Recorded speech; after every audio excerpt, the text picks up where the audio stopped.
Bapak Ibu yang dikasihi Tuhan, kita masih mau memperkarakan satu hal penting. Dan itu sangat penting. Sangat rugi kalau kita tidak mengalami.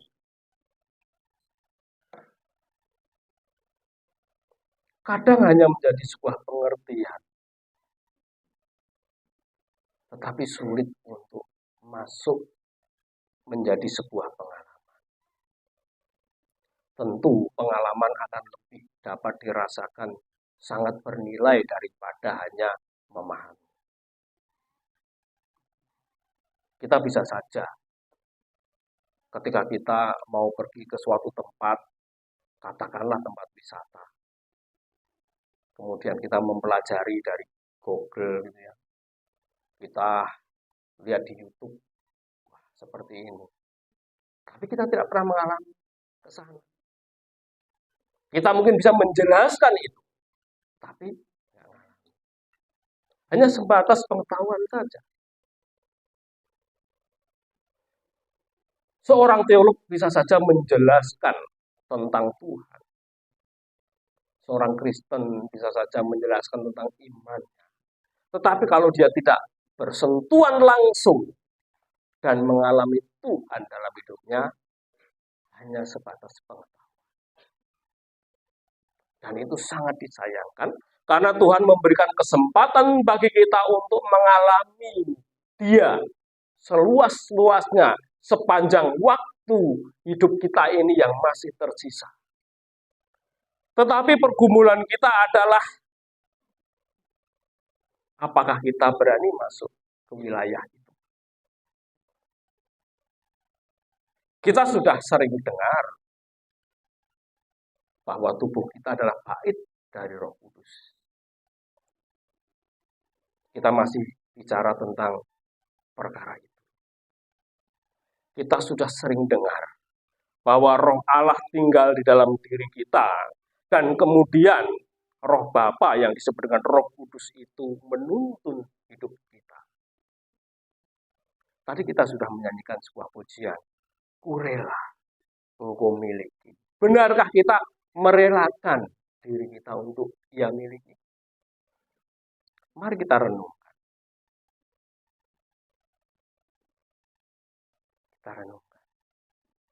Tapi sebelum kita masuk lebih dalam, mari kita lihat apa yang telah kita pelajari pada minggu yang lalu. Syarat untuk dapat mengalami Tuhan adalah tidak mencurigainya. Kita tidak mencurigai Tuhan. Tapi benarkah hidup kita ini tidak mencurigainya? Benarkah kita tidak menaruh curiga terhadap Tuhan itu? Apa dasar untuk kita tidak curiga kepadanya? Karena seringkali akibat kemelesetan, ketepatan atau dosa, kita itu memiliki kecurigaan di dalam diri kita. Terhadap semua orang, terhadap orang apalagi yang telah melukai kita, atau orang-orang yang tidak kita kenal, dan juga terhadap Tuhan.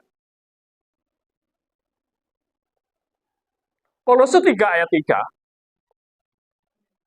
yang sudah kita baca dan kita renungkan minggu yang lalu, kita kembali ingat. Sebab kamu telah mati dan hidupmu tersembunyi bersama Kristus di dalam Allah. Orang yang mengalami Tuhan adalah orang yang sudah mati. Mati apanya? Kedagingannya.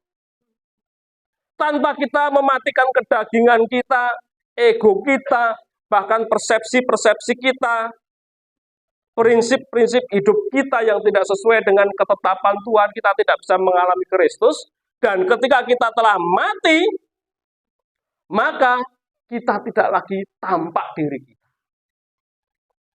Harus Kristus yang tampak, sehingga kita menjadi orang yang tidak penting bagi diri kita, tetapi kepentingannya adalah Tuhan. Maka Paulus mengatakan, sebab kamu telah mati. kepada jemaat di Kolose itu luar biasa.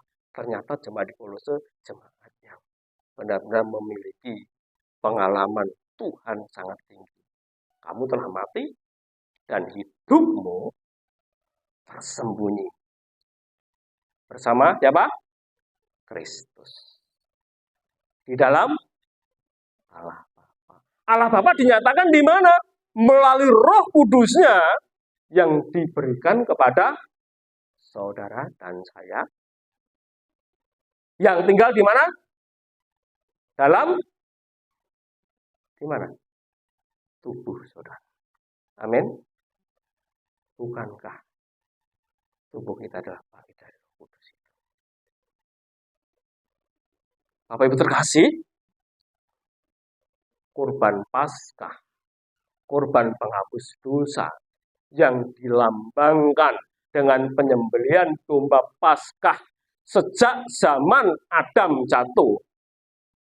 Dan kemudian upacara korban Paskah itu menjadi sebuah liturgi agama yang membawa orang-orang pilihan untuk tidak lagi bersembunyi dari Tuhan, tapi menjadi sarana untuk mencari Tuhan. Telah digenapi. Oleh siapa? Oleh pribadi Tuhan Yesus Kristus yang telah mengorbankan dirinya di kayu salib.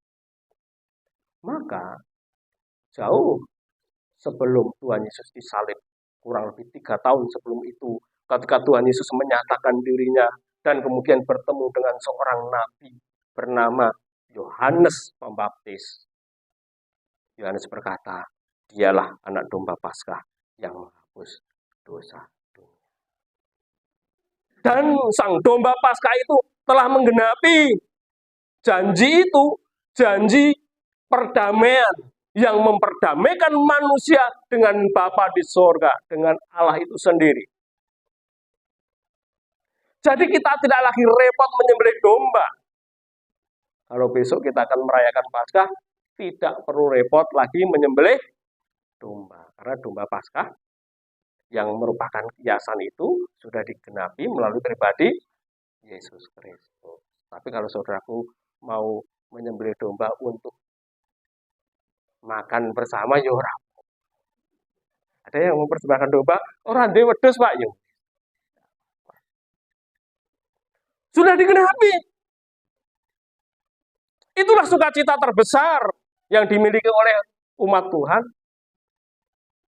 Itulah yang dinanti-nantikan datangnya Sang Juru Selamat Tuhan yang hadir melalui putranya dan mengorbankan dirinya suci tanpa dosa. Nah, sudah selesai, janji itu digenapi oleh Tuhan. Tapi yang namanya perjanjian itu tidak hanya satu pihak. Kalau satu pihak namanya bukan perjanjian, janji saja. Tapi Alkitab kita adalah perjanjian. Perjanjian lama yang berisi tentang lambang-lambang akan digenapinya penebusan itu telah digenapi. Lalu kita ada di perjanjian baru. Sekarang giliran saya dan saudara yang harus juga menggenapi janji setia kita kepada Tuhan. Amin. Kalau Tuhan telah setia, apakah saudaraku mau setia? Amin. Sekarang giliran kita, Bapak Ibu. Giliran saya dan saudara mempersembahkan tubuh kita menjadi korban persembahan yang hidup, apa? Kudus dan berkenan. Roma 12 ayat 1. Domba Paskah yang disembelih, penggenapannya di dalam Yesus Kristus, janji Tuhan tentang penebusan dosa, korban perdamaian, korban keselamatan, korban penghapus dosa sudah digenapi. Kemudian saya dan saudaraku yang ingin mengikut Kristus, tadi yang menyanyi, ku rela engkau miliki demi kemuliaan nama-Mu. Saatnya untuk mengabdi, memberitakan firman-Mu. Dengan cara apa? Persembahkan tubuh. Jadi sekarang giliran kita mempersembahkan tubuh kita ini menjadi korban, namanya persembahan adalah korban. Maka kita seringkali menyanyi, ku bawa korban syukur. Bersyukur juga merupakan korban. Segala sesuatu yang kita kerjakan, kita pikirkan, kita rasakan, kita lakukan, gerak pikiran dan perasaan kita ini merupakan korban persembahan bagi Tuhan. Sebagai persembahan yang hidup. Kamu telah mati, tetapi kamu hidup. Hidupmu tersembunyi bersama Kristus. Makanya dikatakan kamu telah mati kok persembahannya hidup. Hidupnya Kristus ada di dalam diri. Mempersembahkan korban yang hidup, kudus dan berkenan kepada Bapa di surga. Kalau kita bicara persembahan hari ini, kira-kira persembahan yang paling mudah itu persembahan apa? Uang. Gampang loh. Tuhan nggak tanya berapa uangmu. Punya uang 10 juta, mempersembahkan 1.000 juga nggak ada yang tanya. Mudah persembahan uang? Mudah. Siapapun bisa. Tapi bagaimana mempersembahkan tubuh kita? Ada persembahan jenis lain. Waktu. Mempersembahkan waktu untuk Tuhan lebih sulit daripada mempersembahkan uang. Kalau uang kadang tidak punya, nggak persembahan ya wes, tapi waktu punya enggak? Waktu bertelur di bawah kaki Tuhan 30 menit. Lebih mudah naruh di kotak persembahan 100.000 atau lebih mudah 30 menit duduk diam di bawah kaki Tuhan kemudian baca Alkitab. Jujur. Halo? Hah? Ya? Iya. Waktu ya. Uang lebih mudah. Waktu begitu sulit. Aku nggak punya waktu, Om. Benarkah kita nggak punya waktu? Berapa waktu yang kita pakai untuk nonton YouTube, TikTok, scroll-scroll, nonton sinetron, berseri-seri, sampai nggak ada ujungnya? Tapi berapa waktu yang kita persembahkan buat Tuhan? Tapi orang berkata, siapa yang punya waktu luang buat Tuhan? Saudaraku, kok waktu luang? Kalau nggak luang gimana? Manusia kan selalu cari kesibukan. Termasuk sibuk piknik, sibuk arisan. Ayo Om, doa. Saya sibuk. Sibuk kemana? Sibuk piknik RT. Mempersembahkan waktu juga tidak mudah. Tapi Tuhan ingin kita mempersembahkan semua. Sebuah kehidupan yang suci. Dan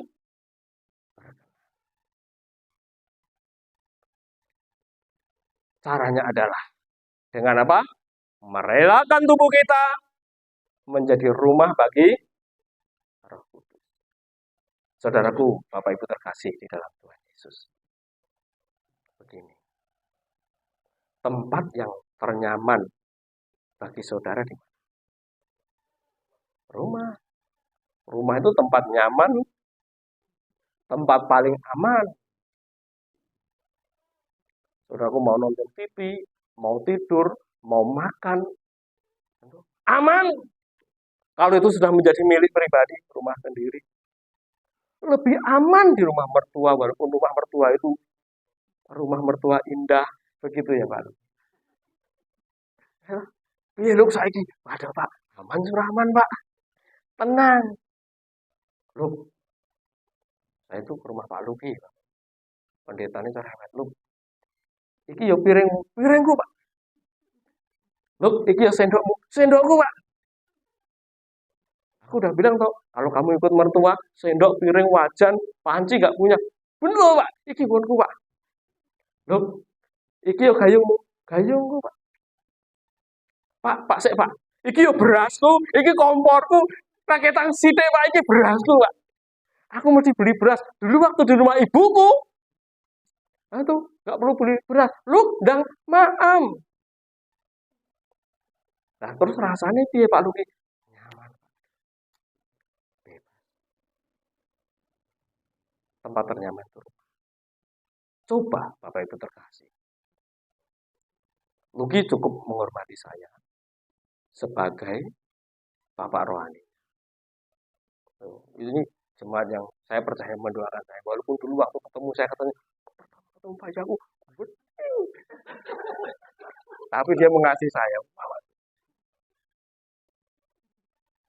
Saya datang ke rumah, lalu kemudian dia menaruh hormat kepada saya bilang, Luki, aku tinggal di sini ya.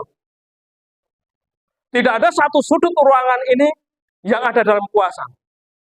Kabeh milikku. Maksudnya apa, Pak? Yo kabeh aku tinggal di rumahmu ini. Berapa hari? Sak terusé.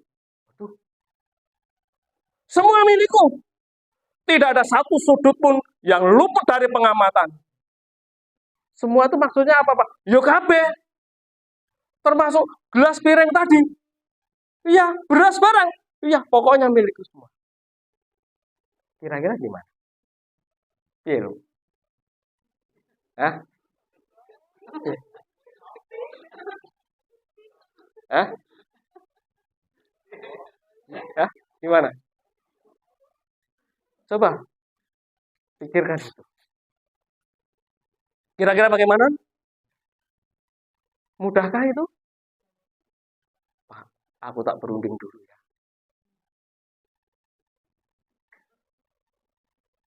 Pak, aku tak mikir-mikir dulu ya. Katanya kamu mau mati untukku. Iya Pak, aku mau mati. Dalam pengetahuan. Di dalam perjanjian baru tertulis Tuhan, aku mau mengikut engkau, tetapi izinkan aku menguburkan ayahku dulu.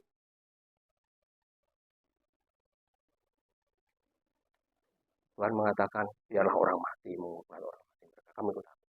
Maksudnya itu bukan kok Tuhan itu egois kalau ada yang mati enggak.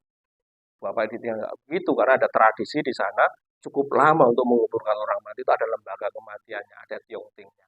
Kalau kamu seperti tiongting gitu ya, ada lembaganya gitu ya. Jadi setelah mayat itu dirempah-rempah, dikasih di gua, taruh di gua, kemudian cukup lama kalau sudah menjadi tulang belulang, baru ada prosesi lagi untuk dimasukkan ke peti. Jadi butuh tahunan. Nah, kowe nek nunggu sampai nang umur bapakmu iki kapan jadi tulang belulang? Kalau rempah-rempahnya bagus ya cukup lama jadi mumi.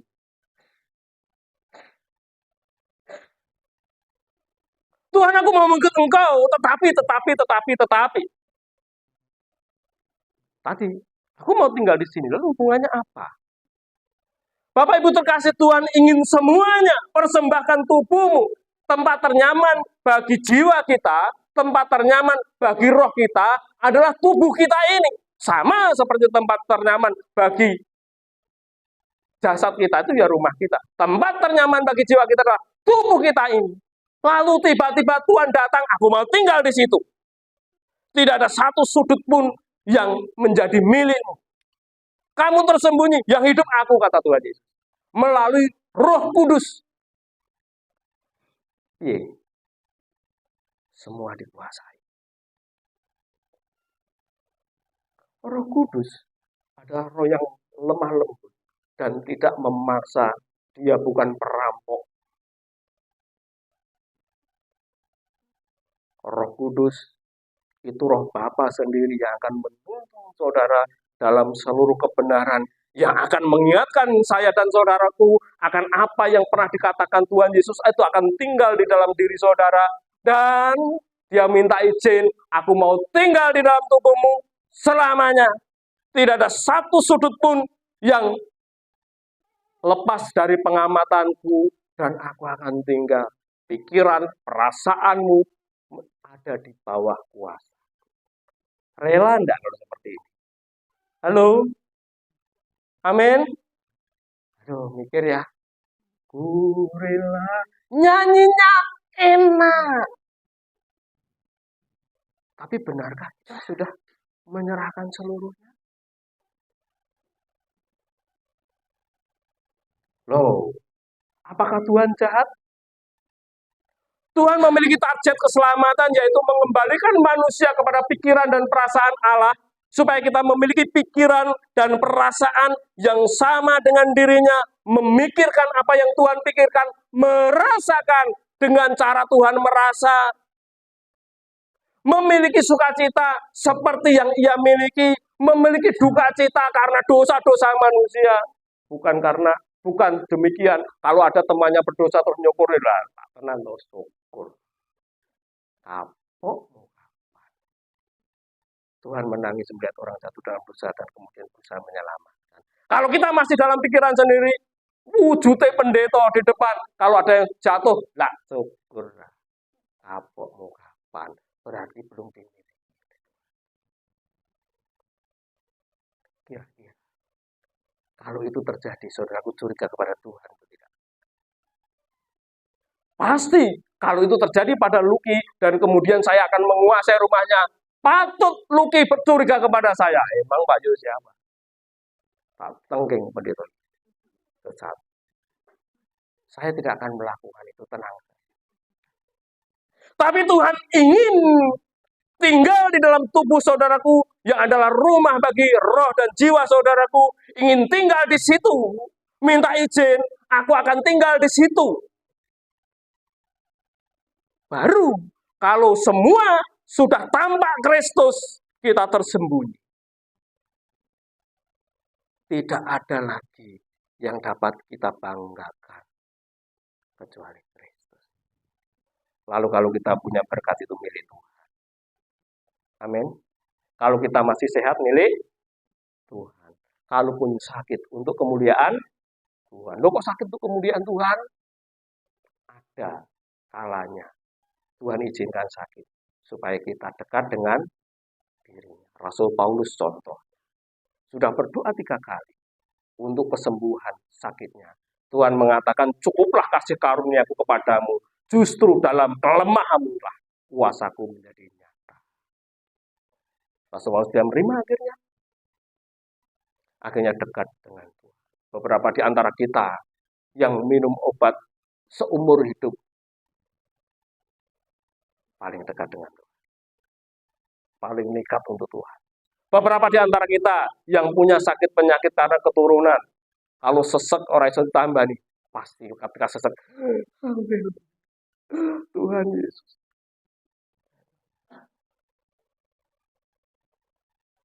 Apa itu?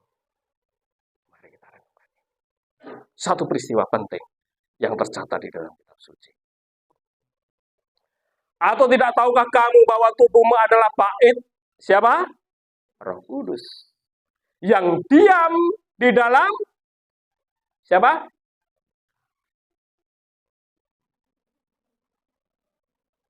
Diam di dalam saudara saya.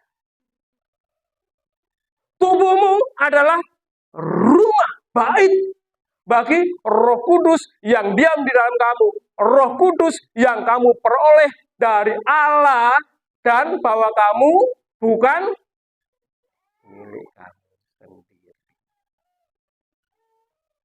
Tadi kalau rumahnya Pak Luki ya rumahnya Pak Luki. Tapi kalau kemudian saya menguasai rumah itu, yang tampak saya. Kalau tubuh saudara dan saya adalah bait dari Roh Kudus, ternyata kemudian bukan menjadi milik kita sendiri, sepenuhnya milik Tuhan. Karena Tuhan itu kudus, maka kehidupan kita harus identik dengan kekudusan. Semakin hari semakin identik dengan kekudusan. Kesantunan, kesucian. Bapak Gembala Senior mengatakan, kemarin ya doa pagi kemarin. Semakin santai. Bahkan kepada orang yang berbeda agama. Kita memberi hormat, kesantunan kita, memberi kesan kesucian. Bukan hanya kesan, karena memang kita benar-benar suci. Kenapa kita suci? Karena yang tinggal adalah Roh Kudus. Bukan kekuatan kita sendiri. Orang boleh berkata, Allah Yohanes kok suci. Ya, kalau mandang Yohanes, nggak mungkin. Bocah koyo ngono. Tetapi, kalau Roh Kudus benar-benar berkuasa atas diri kita, kita akan memperagakan kehidupan. Amin. Relakah rumah bagi saudara, bagi jiwa saudaraku, kemudian dimiliki oleh Tuhan? Coba bersama-sama. Ku rela engkau miliki demi kemuliaan nama. Saatnya untuk mengabdi, memberitakan firman keselamatan. Sekali lagi, dibantu Bu Yuyun.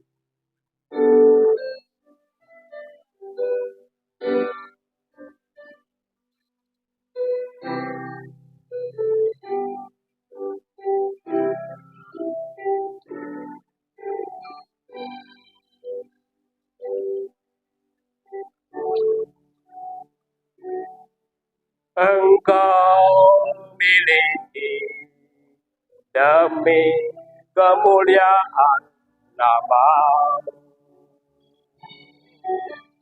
Saatnya untuk mengabdi, memberitakan firman-Mu ke seluruh. Sekali lagi, ku rela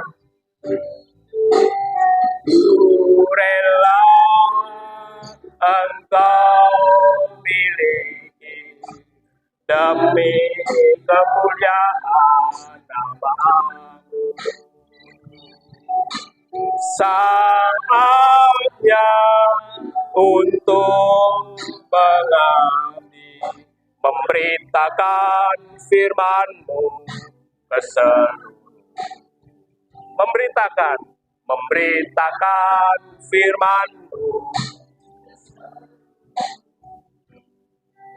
memberitakan firman-Mu ke seluruh.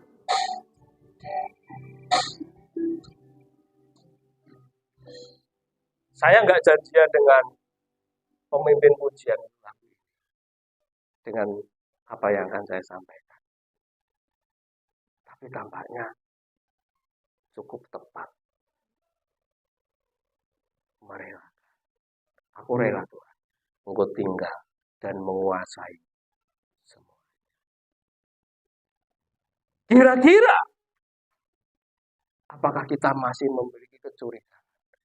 Kira-kira repot atau tidak kalau Tuhan tinggal di dalam diri saudara?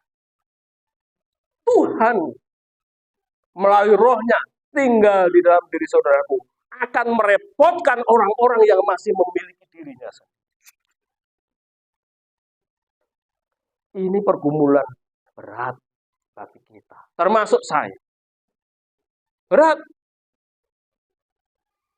Sangat berat. Aku harus mati supaya aku hidup oleh Kristus. Bukan mati secara daging, tapi bukan mati secara fisik kemudian dikubur, bukan.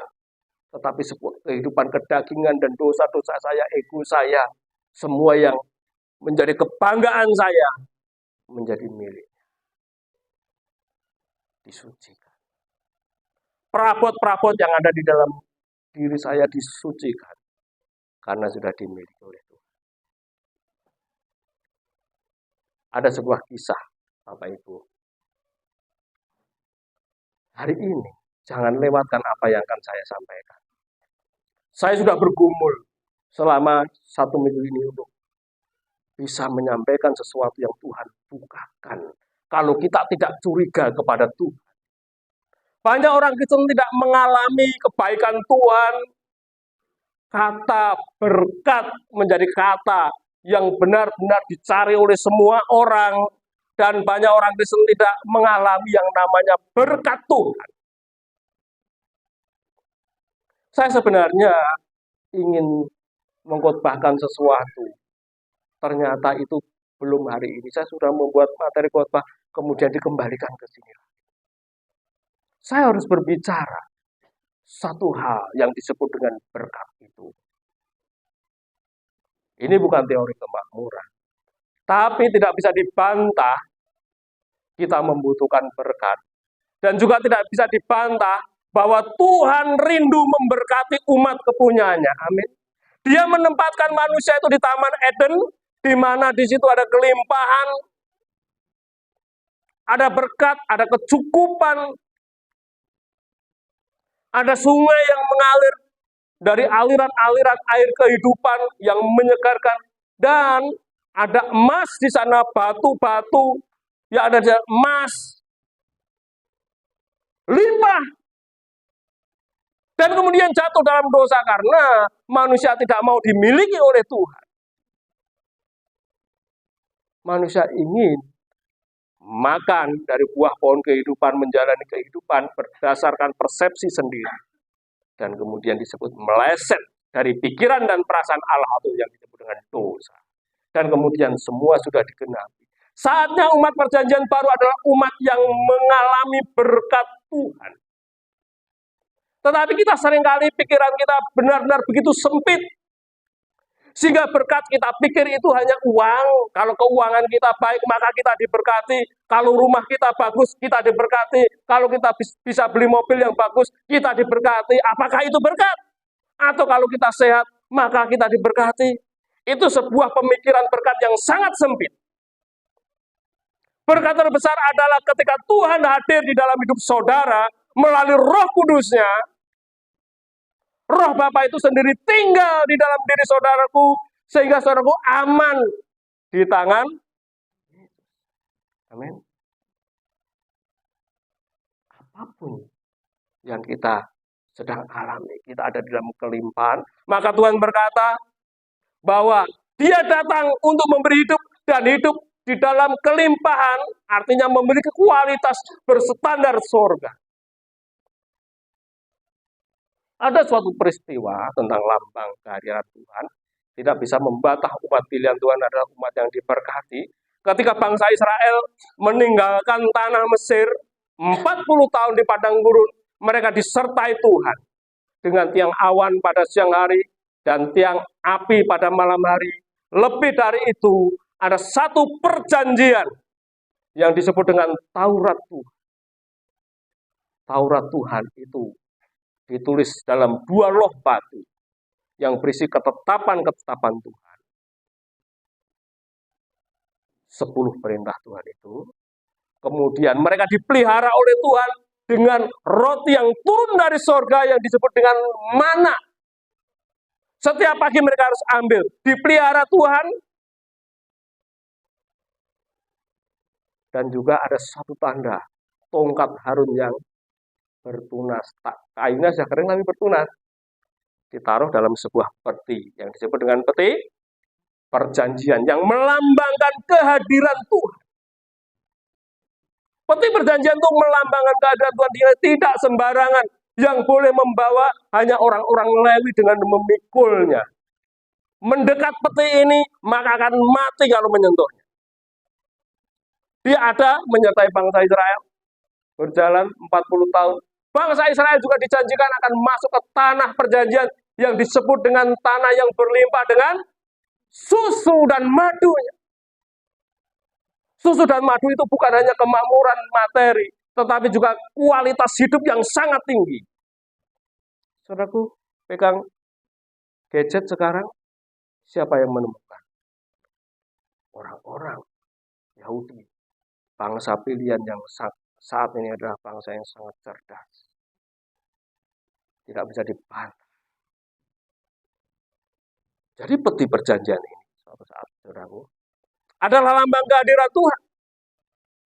Suatu ketika karena situasi buruk terjadi bagi bangsa Israel pada masa pemerintahan Raja Daud, peti perjanjian ini sempat dirampas oleh orang Filistin. Orang berpikir ini Tuhan Allah Israel yang menyertai selama di padang gurun. Begitu luar biasa. Bahkan Fir'aun saja tenggelam di laut. Mungkin ini akan menjadi milik kita. Ditaruh di kuil Dagon, Dagonnya roboh 2 kali. Lalu apa yang terjadi? Bangsa musuh Israel ini kemudian terkena kutuk, terkena hukum. Kehadiran tabut perjanjian ini menjadi masalah bagi orang Filistin. Dan kemudian raja-raja Filistin berkata, waduh nggak bisa ini. Barang ini mesti dipulangkan. Tapi kita tidak bisa membawa, karena ini sudah membawa kesusahan. Maka mereka membuat kereta yang baru, dan tabut ini ditarik oleh sapi. Sapi yang menyusu. Biarlah jalan sendiri kemana arahnya. Jadi sapi yang menyusui, pedetnya, anaknya di kandang ke, induknya suruh bawain, dan dia pergilah menuju ke arah Israel. Bangsa Israel senang, tabut perjanjian kembali ditarik oleh sapi. Ditarik oleh sapi. Lalu Daud, Raja Daud bersuka cita, dan dia ingin tabut perjanjian ini dibawa pulang, menjadi lambang kehadiran Tuhan untuk seluruh bangsa. Nah, ada satu kesalahan yang dibuat Daud.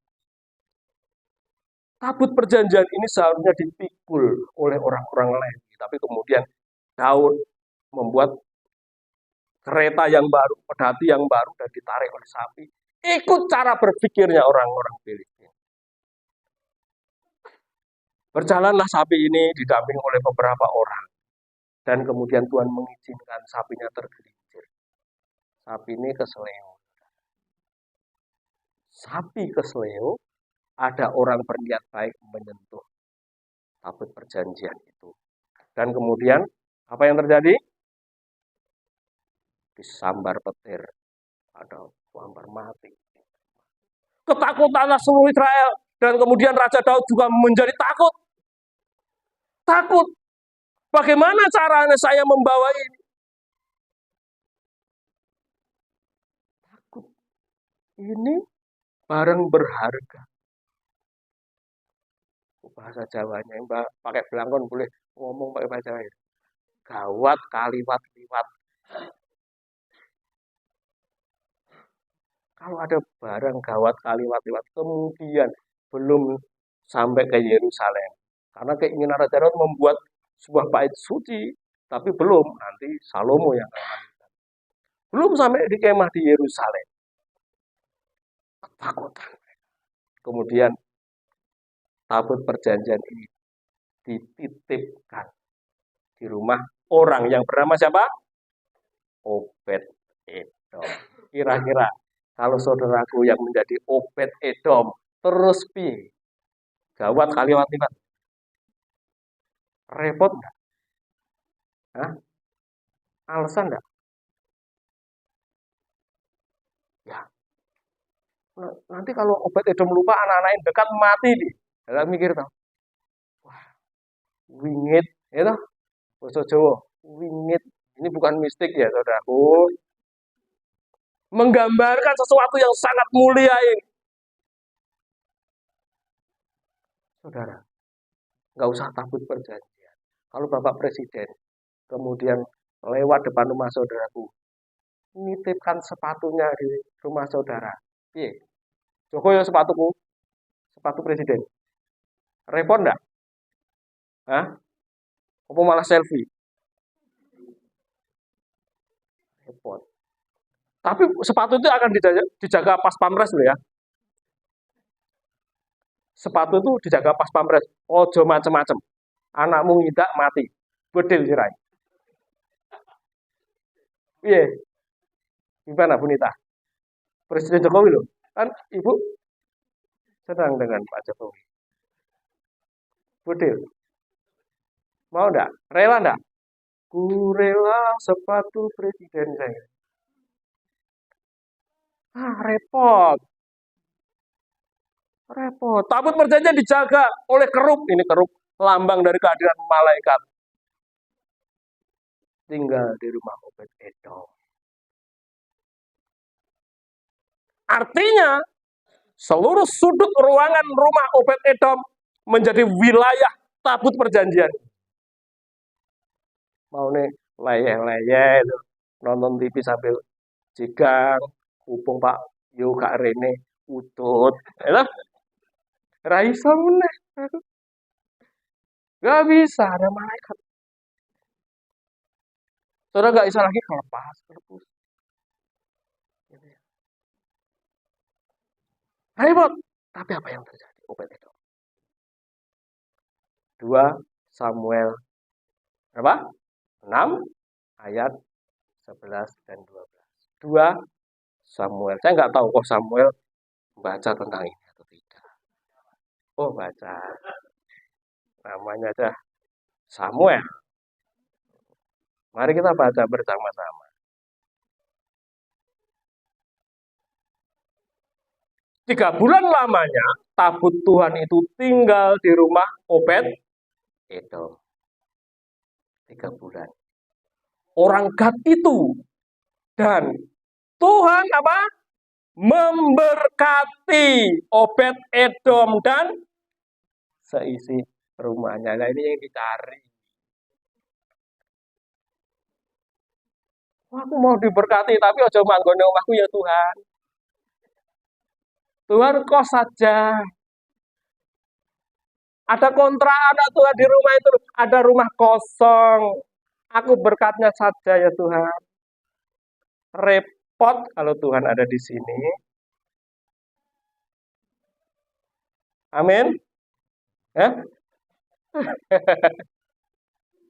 3 bulan lamanya tabut Tuhan itu tinggal di rumah Obed-Edom, orang Gad itu, dan Tuhan memberkati Obed-Edom dan seisi rumahnya. Amin. Amin. Saudara mau seperti Obed-Edom? Sarannya apa? Tabut perjanjian, lambang kehadiran Tuhan. Roh Kudus itu tinggal di dalam tubuh saudara. Jadi ini Roh Kudus itu roh yang tidak hanya gawat kaliwat-liwat, saudaraku. Suci. Sampai kesuciannya itu jika ada orang sembrono bisa mati. Wah, yang ini muncul, aku jadi sekti. Bukan sekti.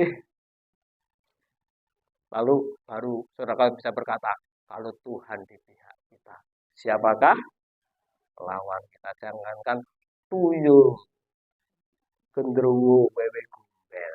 Lucifer pun ketemu saudaraku mikir kok Pak Luki wujudnya Luki, tapi kok pribadi Yesus.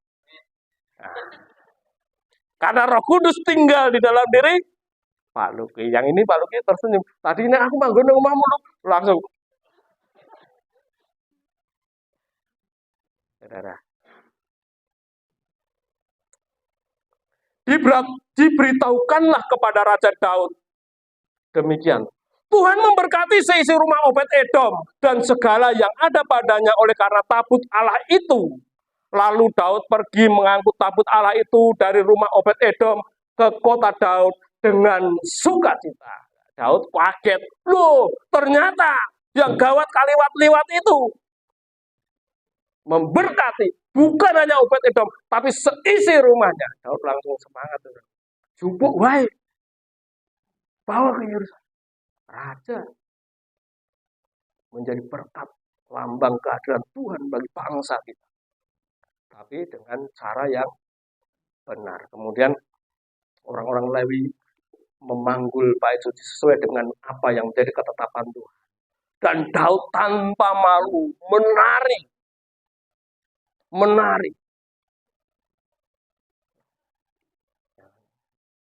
Kita kan juga bukan menari dengan malu-malu. Bukan menari. Ya.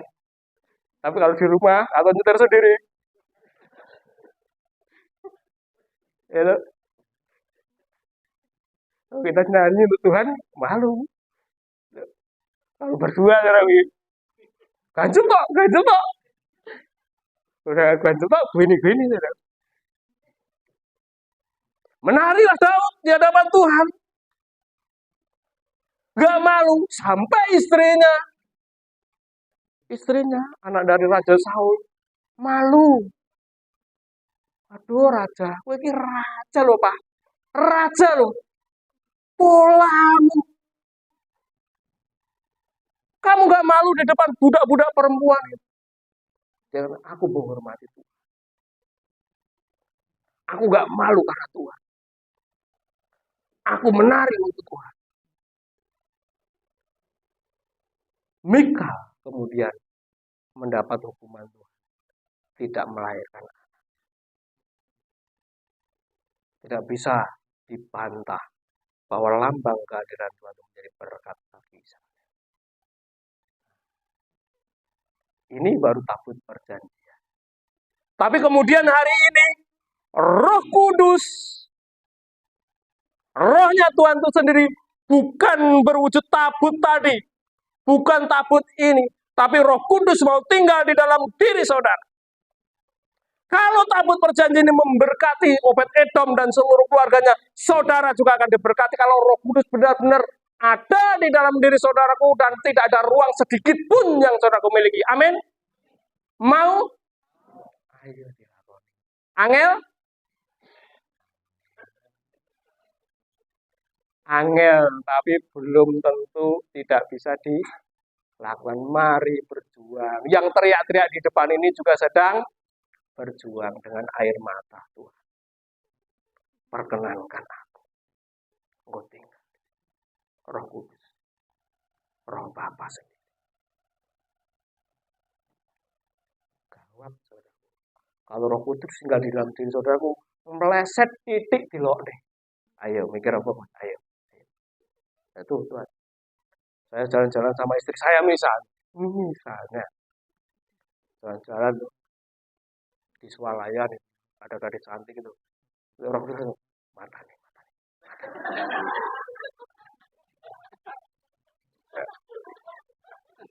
Oh ya Tuhan.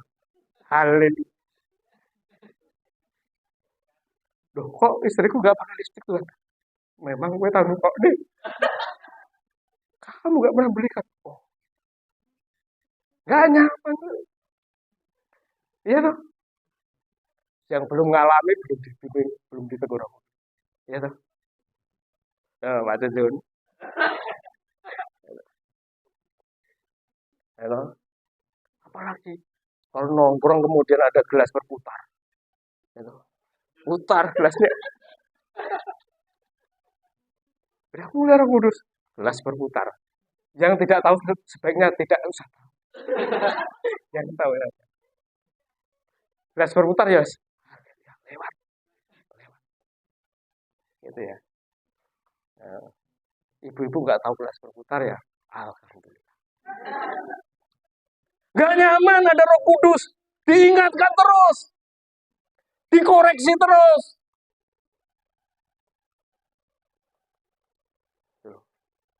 Belum baca Alkitab diingat. Ada ibu yang baca Alkitab. Bapak Ibu terkasih. Bagaimana caranya? Caranya adalah kita tidak boleh curiga. Tuhan Roh Kudus itu penuh kasih. Kita harus menjadi seperti anak kecil yang tidak curiga, seperti Alona yang tidak pernah curiga. Tanya Alona, pernahkah Alona berpikir bahwa Alona akan dicekik oleh Bu Christine? Enggak pernah. Waktu dikasih susu, gitu. Pak Luki bikin susu Pak, dikasih. Pernahkah Alona berpikir ini susu basi atau enggak? Campur racun atau enggak? Enggak juga. Menjadi seperti anak kecil. Tuhan Yesus sendiri berkata demikian, Bapak Ibu terkasih. Maka Yesus memanggil seorang anak kecil dan menempatkannya di tengah-tengah mereka lalu berkata, Aku berkata kepadamu sesungguhnya, jika kamu tidak bertobat dan menjadi seperti anak kecil ini, kamu tidak akan masuk ke dalam kerajaan surga. Kamu tidak akan mengalami menjadi warga kerajaan surga yang menikmati fasilitas-fasilitas surgawi dan berkat surgawi. Kalau kamu tidak seperti anak kecil, salah satu yang dimiliki anak kecil adalah ketulusan, tidak curiga, kemurnian untuk percaya kepada bapaknya. Obed-Edom percaya atau terpaksa kita tidak tahu, tetapi dia diberkati. Kalau kita tidak curiga kepada Tuhan dan membiarkan Roh Kudus tinggal di dalam diri kita, bukan membiarkan, mempersilahkan, saudara akan diberkati. Satu bukti. Coba perhatikan yang ini. Ada sebuah kisah. Kisah yang sudah sangat kita kenal. Suatu saat Tuhan Yesus dengan popularitasnya sebagai seorang nabi, pembicara, penyembuh, diikuti banyak orang. Orang mendengarkan Tuhan Yesus berkata-kata dan mengajar sampai larut malam dan jumlahnya banyak sekali, sekitar 5.000 orang laki-laki, belum termasuk perempuan dan anak. Para murid Yesus juga tidak siap dengan situasi itu. Kemudian Tuhan Yesus berkata, kan udah larut malam, udah mulai sore begitu. Tuhan Yesus mengatakan mereka datang tiba-tiba dan tidak ada si konsumsi. Nggak tahu besok pas saya itu ada si konsumsi enggak? Nggak ada. Nggak ada si konsumsi. Tuhan Yesus mengatakan beri mereka makan. Nah, para murid kan mulai curiga toh. Piye caranya? Tuhan, gimana caranya memberi makan mereka? Kalau ada warung buka pun nggak ada yang bisa kita lakukan, orang ini nggak cukup. Yesus hanya mengatakan, apa yang ada padamu? Bagikan. Apakah murid-murid itu kemudian yang punya pemikiran hebat itu? Apakah kemudian para murid itu membagikan apa yang dia miliki? Tidak. Para murid tidak membagikan apa yang dia miliki. Salah satu murid berkata, Tuhan, di sini ada seorang anak kecil yang membawa 5 roti dan 2 ikan. Ada seorang anak kecil yang membawa 5 roti dan 2 ikan. Tapi apa yang bisa kita lakukan? Dan tanpa curiga kepadanya, anak kecil itu menyerahkan kepada Tuhan. Memang mujizat itu pernah diumumkan, apakah Tuhan Yesus sulapan? Tenang, kasih aja sini, nanti tak bikin banyak. Tidak. Tanpa menaruh curiga, anak kecil ini sangat tulus memberikannya kepada Tuhan untuk Yesus bagikan. Kalau kita mendengar kisah ini sesuatu yang tampaknya biasa. Tetapi untuk setulus anak kecil ini, tidak mudah. Di sini ada orang tua yang memberi anak kecil. Kalau kemudian di sini, tiba-tiba saya mengatakan kepada saudaraku, beri teman-teman ini makan. Nggak ada si konsumsi. Kira-kira kalau ada yang membawa roti, ditaruh dah. Mungkin anaknya ini om roti. Mungkin ibunya akan berkata, mikir porang lagi. Mikir, berimanku ya mikir. Anak kecil ini mikir, saudaraku. Dengan ketulusannya dia berkata, itu Yesus. Kita seringkali membatasi kuasa Tuhan itu. Kita seringkali curiga kepada Tuhan ketika kita mau memberikan Tuhan. Sehingga apakah nanti cukup? Kecurigaan kita kepada Tuhan membuat kita tidak mengalami seperti yang dialami Obed-Edom. Roh Kudus memberitahu kepada kita, berikan. Saya tidak sedang ingin meminta persembahan dari saudaraku. Kalau ada tetangga saudaraku kemudian bajunya sobek, anaknya sepatunya sobek, lalu kemudian dia sekolah dengan sepeda butut, bani kempes, lalu Roh Kudus bilang, tuh kok no sepeda tak cilik. Saudaraku mikir.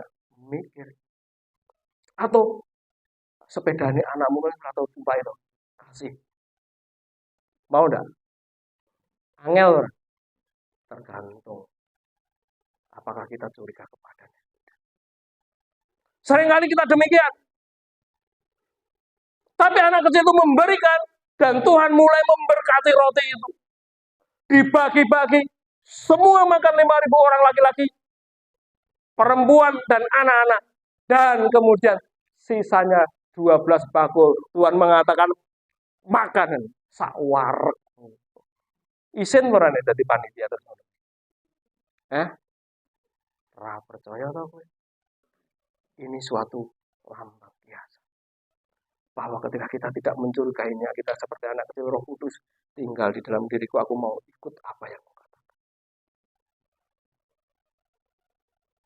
Saya sebagai pendeta karismatik mengalami bertahun-tahun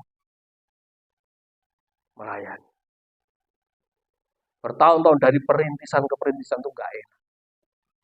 Sebagian dari saudara dan saya, saudara-saudara yang tahu dari awal banget bagaimana perjalanan pelayanan.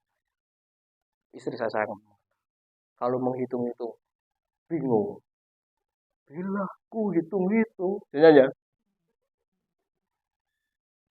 Bila ku hitung-hitung segala berkat-Mu Tuhan, tak terhingga, tak terkira, berkat yang telah Kau beri, ra iso ngitung, tak terhingga, tak terkira kuwi nole piro. Saya tuh tanya, Mama, pengeluaran bulan ini berapa? Sekian puluh juta. Gajimu piro? Tuhan cukup. Berkat. Loh, tapi Pak Yu kok hidupnya tidak mewah? Berkat tidak harus mewah. Tapi bagaimana Tuhan menyertai? Sulit. Tapi kita harus mengalami kehadiran Roh Kudus di dalam diri kita. Dan seperti Obed-Edom yang diberkati seluruh rumah tangga kita. Kita juga akan diberkati. Amin. Jangan beri ruang sedikit pun untuk diri. Setiap sudut di dalam ruang hati saudara, biarlah itu dimiliki oleh setulus anak kecil yang menyerahkan 5 roti dan 2 ikan itu kepada murid-murid Tuhan Yesus. Mungkin mamahnya tidak mampu melakukan itu. Mamahnya kuwi lho karepmu. Coba kalau itu mamahnya adalah saudara. Waktu itu ikut bekali 5 roti dan 2 ikan itu. Rela enggak memberikan? Memberi tidak harus ke gereja. Tapi saat Roh Kudus menggerakkan. Di rumah, di lingkungan saudaraku, di kantor. Saya belajar sejak kecil.